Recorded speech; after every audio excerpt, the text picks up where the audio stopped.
Hello guys, we're drinking some soda, cow chicken, and then this. We're done eating our lunch.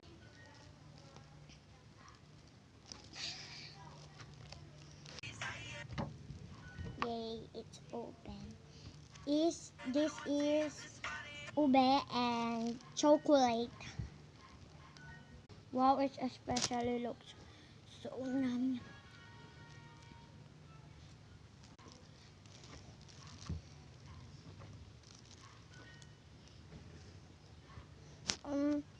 The chocolate flavor and the ube is same like this.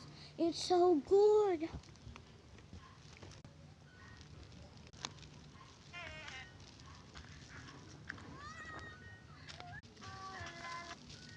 Look, this guy is so good.